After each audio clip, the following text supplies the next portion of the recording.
Be Wealthy and Smart, episode 951.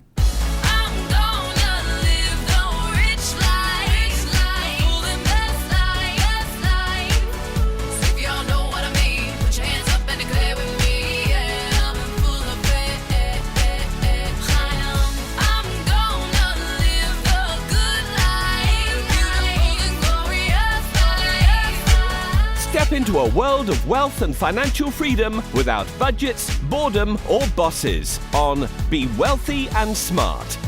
And now, here's your host, Linda P. Jones. Welcome to Be Wealthy and Smart. I'm Linda P. Jones, America's Wealth Mentor, empowering women and men worldwide to financial freedom.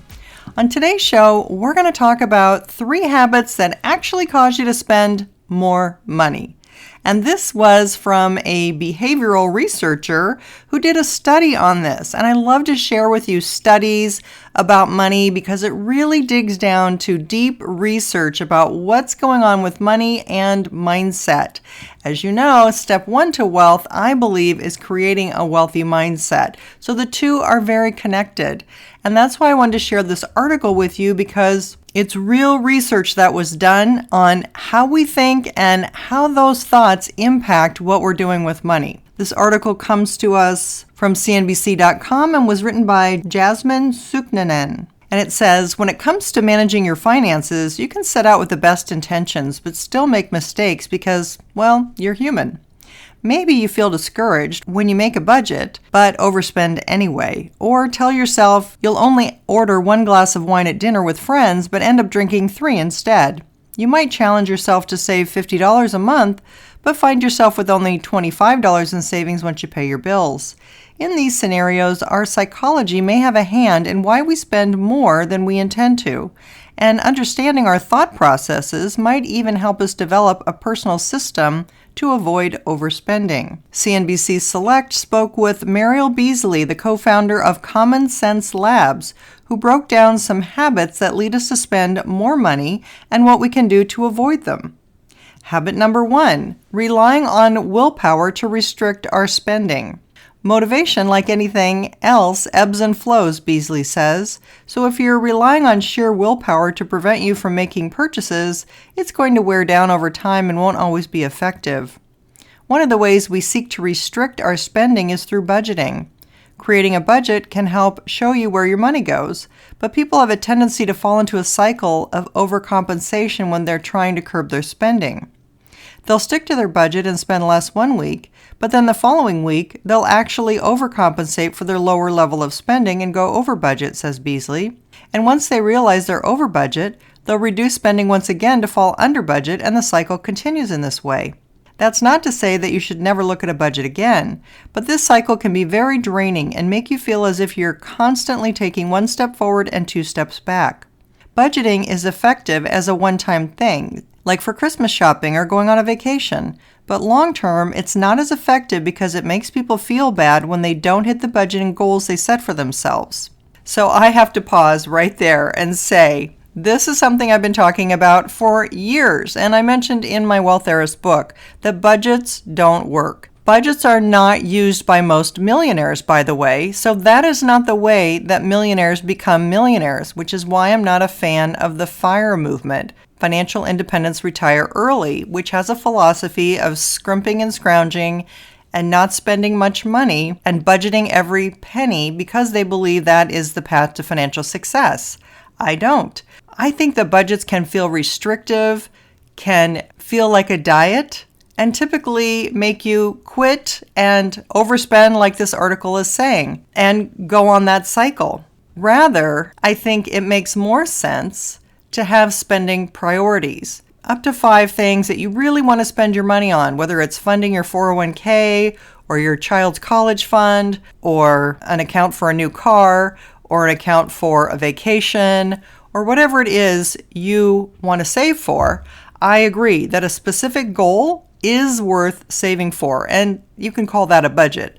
But I'm talking about the kind that is tracking every single penny of what you spend.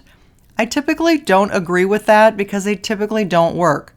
The one circumstance where they do work is when your income barely meets your expenses. In other words, if your budget is so tight that you barely make enough money to pay all your bills, then I think you should track every penny with a budget. But if you're earning a comfortable income and your income is beyond what it costs you to live each month, then I don't think you have to be on a budget. I think you focus on your spending priorities and leave it at that. The second habit that actually causes you to spend more money is focusing more on immediate satisfaction versus long-term benefit. And it says, as humans, we're biased toward our present selves and obtaining the things we want right now. But oftentimes, that instant gratification means that we're putting less emphasis on a future benefit. We're more focused on the here and now rather than the financial benefits that can be realized far off into the future, Beasley explains. We're already naturally inclined to do what feels good in the present. That is because the current cost of delaying gratification is sometimes painful, and that's not very motivating from a behavioral perspective. As a result, we just make decisions that feel good in the present. This is one big reason why it's harder to start saving for retirement earlier on. Retirement is just so far off into the future, but there are a number of products, services, and opportunities closer to the present that feel much more attainable, and that's often where we put our money.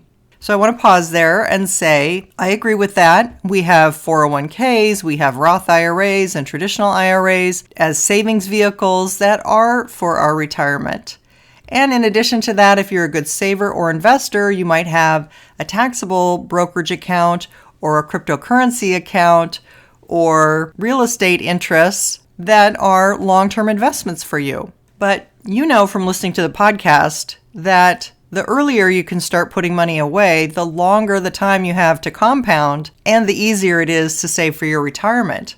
But many people are late starting to save for retirement, and in fact, 45% of Americans have 0% saved for retirement. So if you're in a pickle, then the way out of that is to find investments that are compounding at high rates, because the wealth building formula is money compounding in time. You need money to invest, you need a rate of compounding in your investment, and you need time or years in order for that investment to pay off. We often don't have more money each year to invest because the cost of living is so high, and we don't have more years to invest because, well, everyone plans to retire at some point and they don't want to continue working. So that means the C of the McT formula, or the compounding, makes a huge difference. And that's why I'm always telling you it's important to have a retirement savings account invested in the stock market so you can earn double digits like 10% a year, year in, year out, rather than using your retirement funds to pay off your mortgage early. That has a huge opportunity cost because rather than earning 10% in your retirement account, you're going to be paying off a 3% interest rate on your mortgage at today's rates. Adding a 5% allocation to your portfolio in cryptocurrencies because they're compounding at such high rates can really make a positive impact in the value of your retirement plan or your savings or your cryptocurrency account. The rates of return on cryptos are more similar to early stage businesses, which are growing on average at 25% a year compounded. So when venture capitalists are investing in early stage companies, their average rate of return is about 25%, according to experts. Many cryptocurrencies are doing even better than that. So having 5% of your portfolio invested in cryptocurrencies can be the solution to catching up for your retirement and to closing that retirement gap. Again, you don't have to invest everything. A small amount will do just fine. And the third habit that actually causes you to spend more money is following the crowd. Following the crowd, aka keeping up with the Joneses, can influence how much money we spend when it's so easy to see what other people buy. We take cues on what we should be doing from those around us, Beasley says. Financially, we are motivated by what we see others doing, which includes their spending habits. Visibility of consumption can have a powerful impact on how much and what we spend money on. We probably know where our friends shop for clothes and what kind of car they drive, but we likely don't know how much money they save for retirement or whether they have a fully funded emergency account. These habits are invisible. In fact, research from the Federal Reserve Bank of Philadelphia found that if your neighbor wins the lottery, you're more likely to file for bankruptcy. This is because your neighbor may be spending their influx of money on a nicer car, home upgrades, or other visible luxuries, so you'll subconsciously take those cues and buy nicer items too, even if you weren't the one who brought home a jackpot. Well, I want to pause there and say, that's astounding. I've never heard that before. That if you live next door to a neighbor who wins a jackpot, you're more likely to go bankrupt? But it kind of makes sense to me that people might feel more competitive and feel like, well, if they're doing it, then you need to do it too. I have seen this kind of thing happening on Instagram, where Instagram influencers are out investing in this or buying that, shopping for an item, and then all of their friends want to have that same item, and some of them may not make the income that it takes to purchase a high-ticket item like that. So I guess I have seen some of that behavior. Well, let's go on to see what she recommends to break these habits. Strategies for keeping your spending under control are more effective when they work with your psychology rather than against it. Creating spend rules for yourself is more effective than coming up with a plan that puts a restriction on how much you can spend, Beasley says. A budget is a numerical rule that's hard to follow because it encompasses many different expenses to account for. But action-based rules tend to be easier to maintain long-term. One example of an action-based rule that Beasley follows herself is only buying Starbucks if she's going to a doctor's appointment that day. Another example of an action-based rule is only paying with cash when you go to eat out with friends. This way you can't overspend because you literally don't have the money. Another rule that can help you strike a balance between spending and saving is making a deposit in your savings account every time you make a non-essential purchase. So each time you buy something from your favorite candle shop or purchase a new video game, for example, you'll also immediately add $10 or some other fixed amount of money to your savings account to ramp up your balance. Bonus points if you transfer the money into a high-yield savings account, since interest rates will allow you to grow your balance just a little bit quicker. Of course, though, there's no limit to the types of action-based rules you can come up with for yourself when it comes to how you spend money.